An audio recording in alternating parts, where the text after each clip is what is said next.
Hello everybody, welcome to my YouTube page. I am KittyCroft and I am doing another Q&A video. So I've been meaning to do this video for the last 3 months. This is my second time recording this video because I recorded it about 3 months ago when I first initially asked you guys to ask me some questions. However, the computer that the video files were on has temporarily been taken out of service. I'm having some troubles with it, so I don't want to wait any longer, so I'm just going to refilm it. We're going to get started here with some questions. I hope you guys enjoy. Alright, so these first sets of questions come from Mitch, House of Raven, who is one of my awesome moderators. His first question is, what inspired you to start streaming?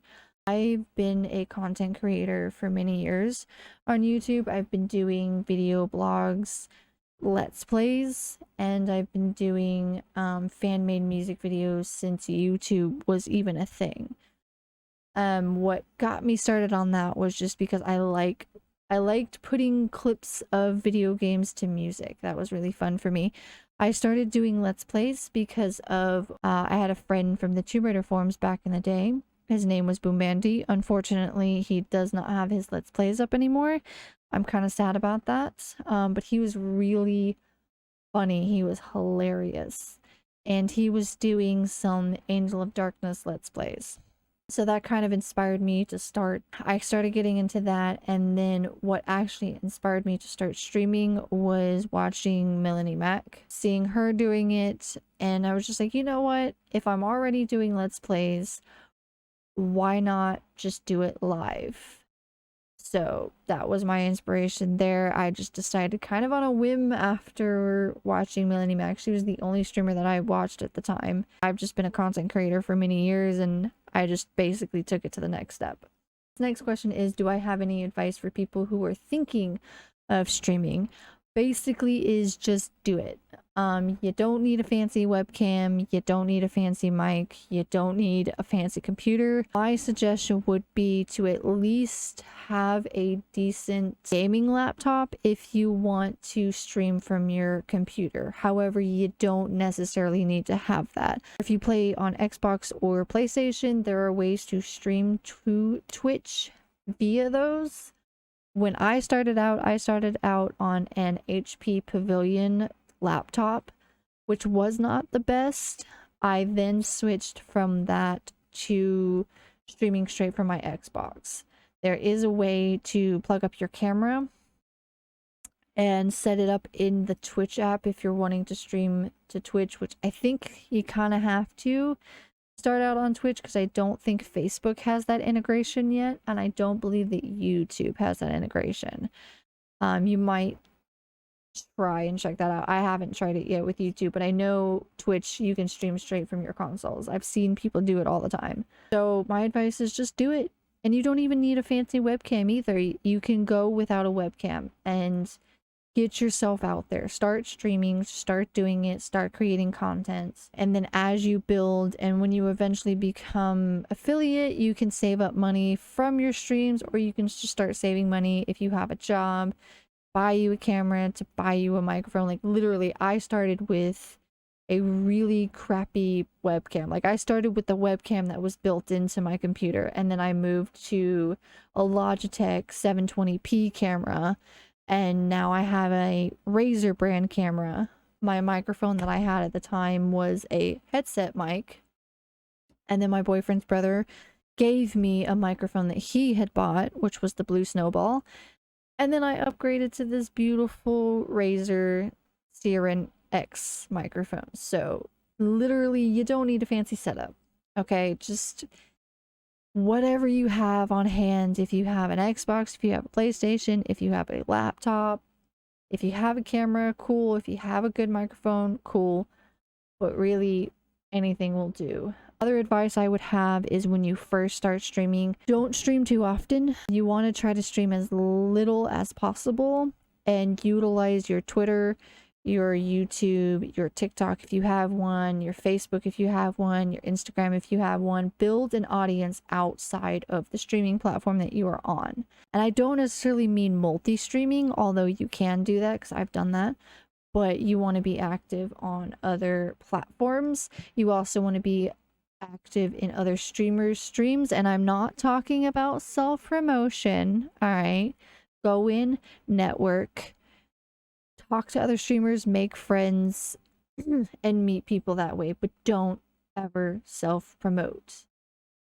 And also, don't worry about numbers when you first start out. Hide your viewer count. That will save you so much stress. That will save you mental breakdowns of, well, I'm not growing. Oh, you know, I only have 0 viewers. I only have 1 viewer. Hide your viewer count. Your viewer count, just don't even worry about it. Simple little steps for when you're starting out. Just do it. You don't need a fancy setup. Network, and don't focus on numbers when you first start out. Focus on doing it because you're having fun. That's really it, you know. And then his next question is there anything about Lara Croft that you can relate to as a person in your own life?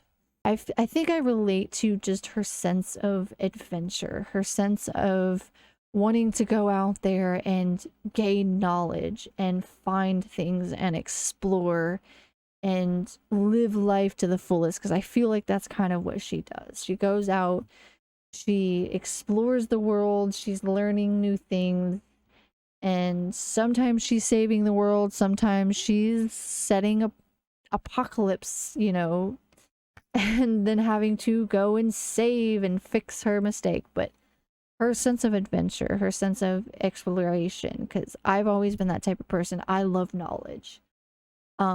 If I say anything that's wrong, I encourage people to correct me because I want to do better, I want to be better, I want to learn, and I want to know.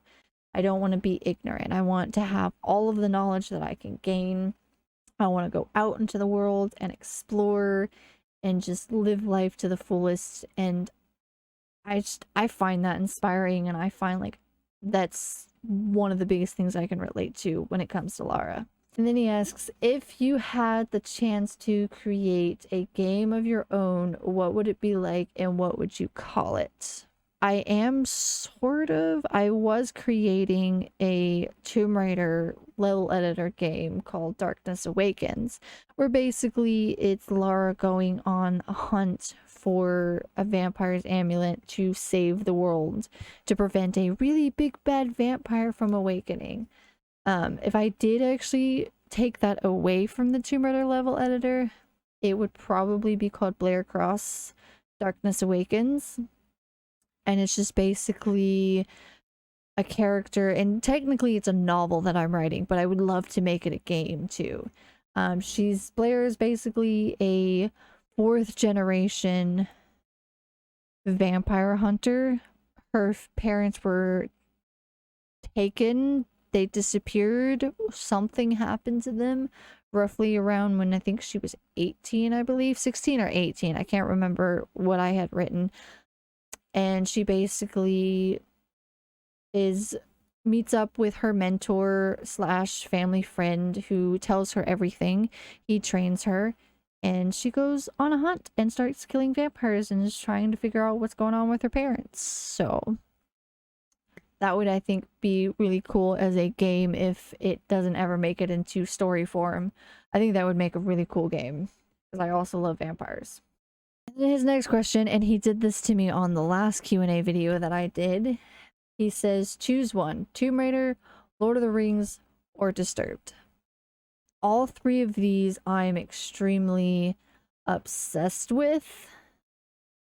Lord of the Rings I could probably put aside because Lord of the Rings was only something that I recently became super obsessed with. Granted, I've loved Lord of the Rings since I was 12, but only recently, within the last couple of years, have I actually gone out of my way to buy the books, buy the magazines, buy the figures, and everything regarding Lord of the Rings. So that one I can push that one away. So it's a tie between Tomb Raider and Disturbed. while I love Disturbed's music and their music has changed me and helped me through my life, I can always go back and listen to their music. I feel at some point I would probably get bored with it because eventually they may never make music again, or they get to the point where they're too old to travel or make music or something. And so all I will have is the music that they currently have. I get bored and annoyed sometimes with music. So I feel like at some point I would get burnt out. And yes, I'm obsessed with Disturbed. Yes, I have all of their albums. Yes, I have their current comic series that they have coming out.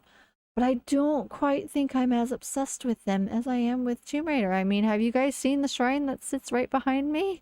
That's only part of my collection. I have so much more beyond that. So, in conclusion, I would have to say Tomb Raider. Definitely Lara Croft. All the way. If I had to create a sidekick for Lara Croft, what would they be like and how would they best work alongside Lara?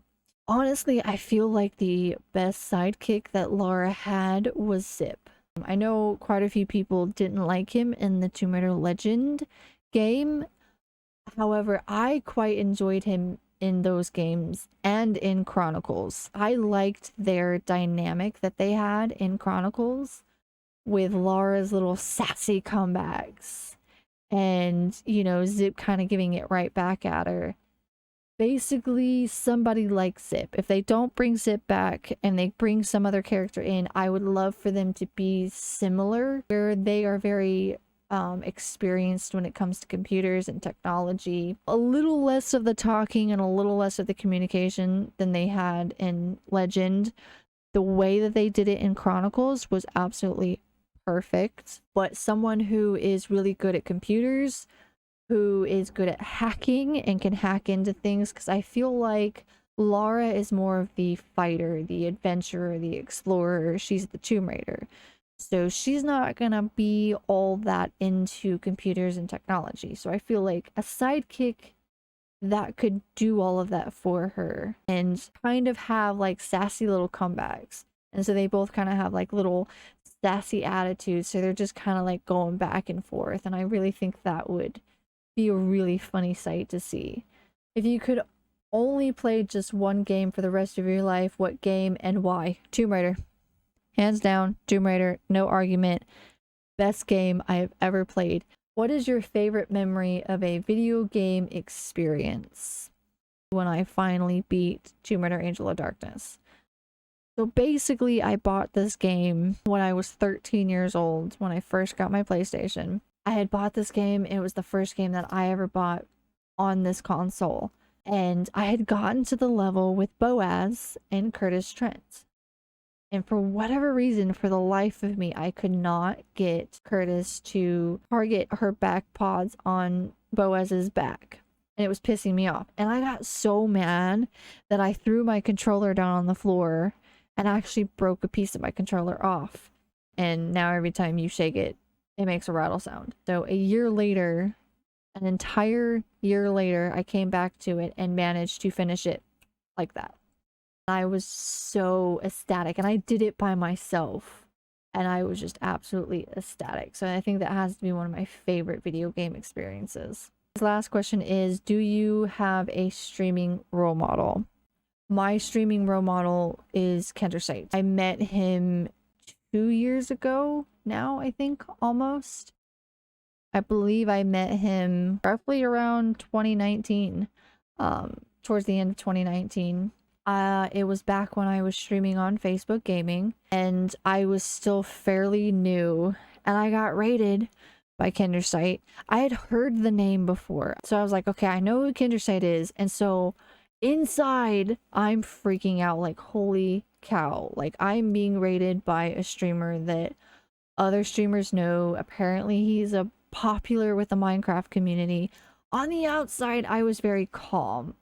I don't know who all was there for that first stream or who remembers it, but on the outside I was calm and I was like, oh cool, thank you KittyCroft for the raid, you were awesome. I was also very shy back then too, so I wasn't as ecstatic as I feel like I should have been, but trust me, I was freaking out.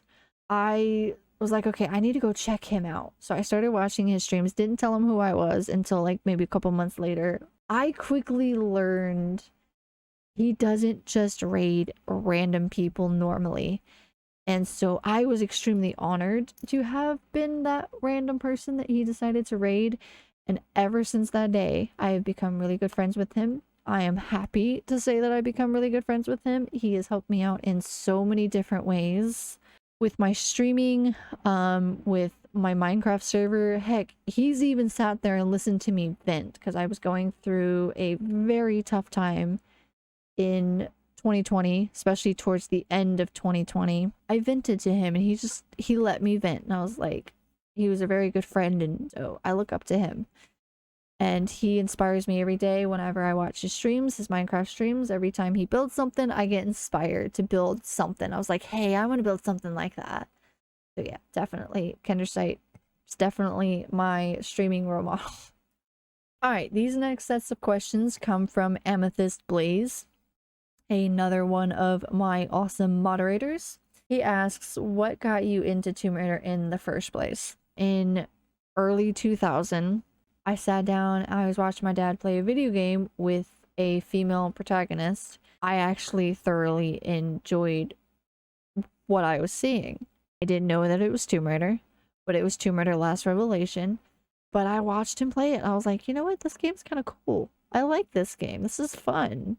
He then later brought Tomb Raider 1 home, watched him play it. I'm like, I like this game. This game's cool. And then he brought Tomb Raider 3 home. And I was like, oh yeah, I like this game. And so from that point on, I started playing and been a fan ever since. But yeah, my dad is what got me into Tomb Raider. Okay, so these next sets of questions are questions on what are my favorite things. And these come from Extreme Nerdbat. So he's wanting to know favorite Pokemon. Pikachu, Umbreon, I do like Espeon, Litten, Escorbunny, Raboot, Baniri, Lopunny, pretty much, you know, bunnies and kitties. And then Pikachu, because Pikachu was my very first favorite Pokemon that I ever liked. Favorite childhood memory. I don't have a lot of memories from my childhood. Like, I do, but I don't. A lot of my memories have kind of disappeared for some reason as I've grown up. I really don't know what my favorite childhood memory would be. But he also asked favorite adult memory. So that one is a little bit more easier for me. My favorite adult memory was going to the Disturbed concert. That one I think has to be one of the best moments in my life that I finally, after so many years, got to actually go see them live. And I saw them live in 2019, and I have a video of me talking about that experience on my YouTube page as well. I also have a few videos. It was 3 Days Grace and it was Disturbed, and oh my goodness, whenever Disturbed came on, they did Sound of Silence. That gave me chills. So yeah, definitely favorite adult memory, Disturbed concert. Top 10 favorite board games. This one is very difficult because I don't play a lot of board games.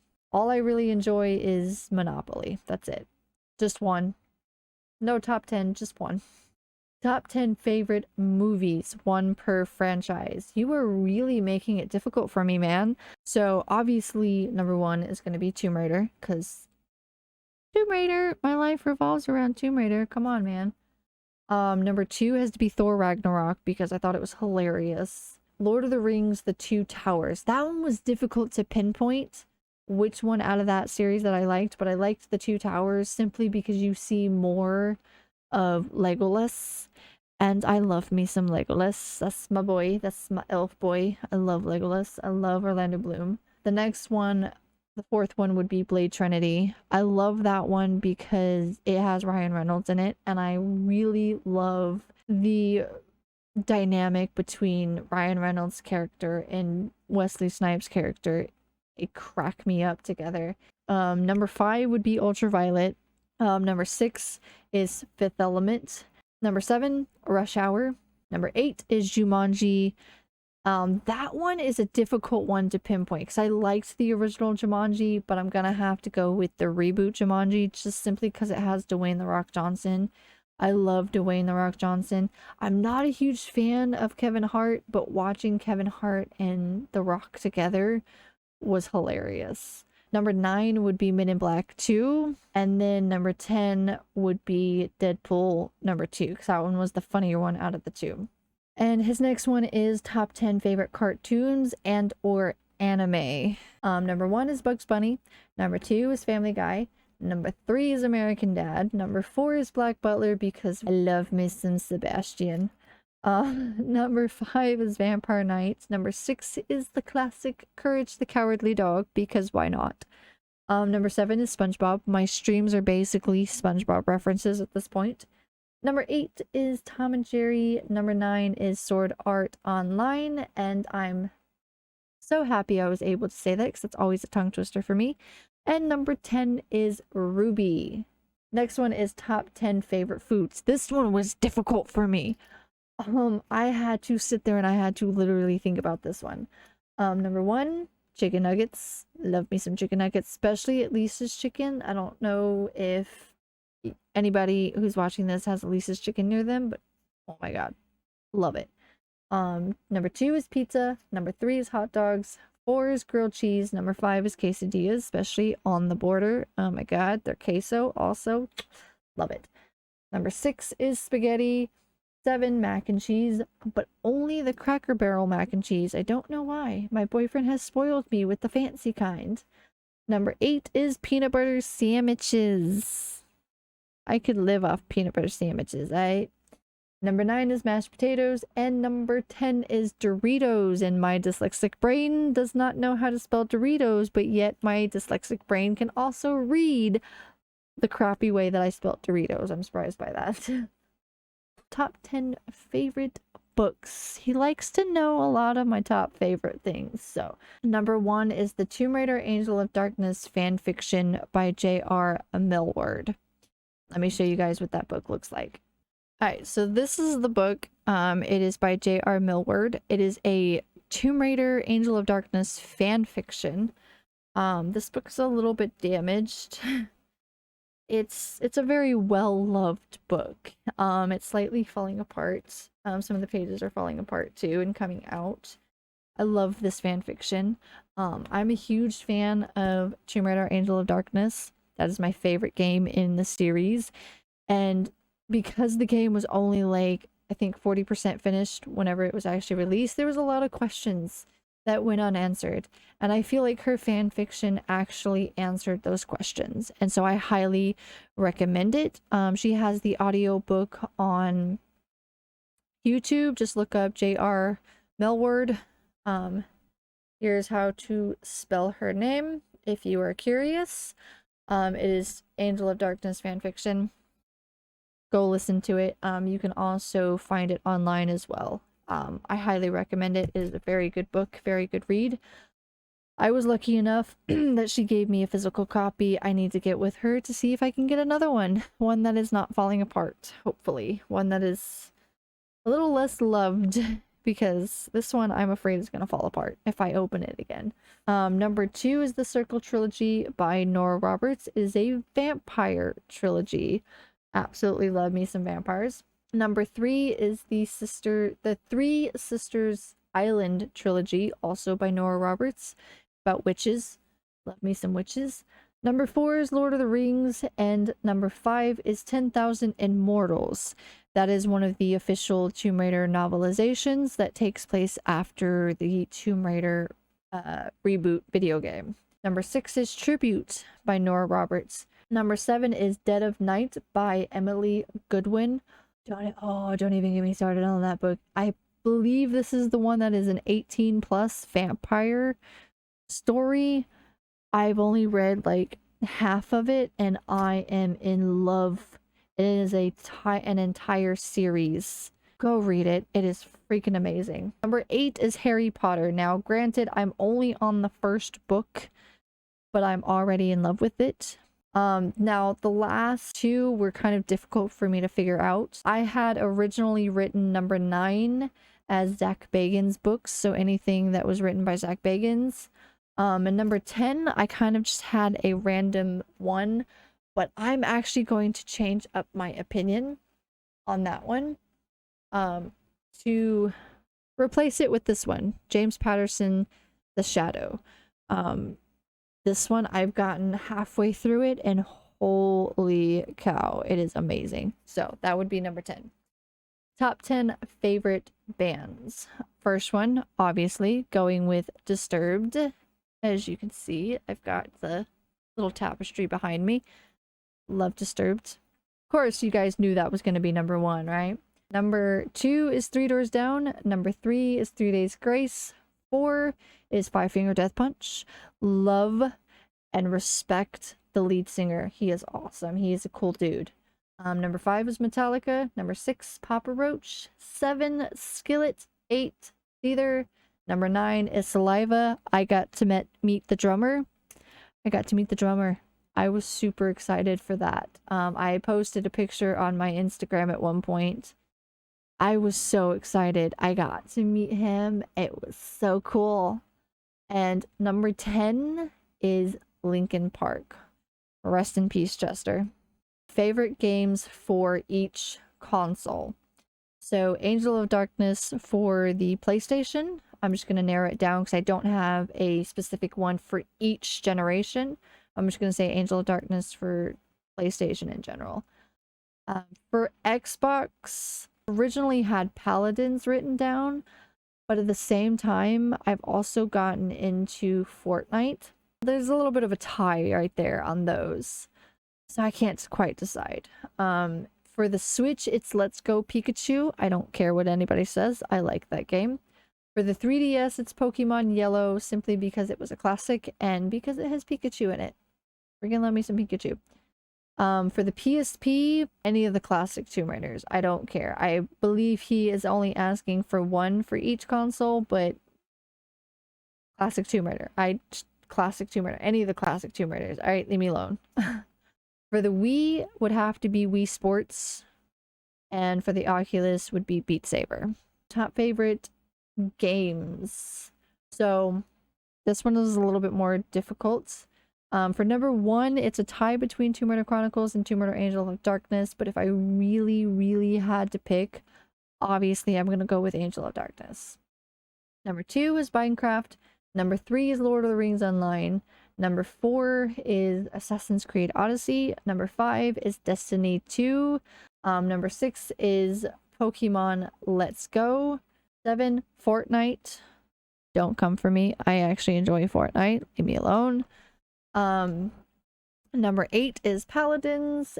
Number 9, we're gonna go with the classic here, RuneScape. I have not played RuneScape in forever, but I do love that game. And number 10 is Beat Saber. Top 10 arcade games. I don't play arcade games that much, so I really don't have any top 10s there.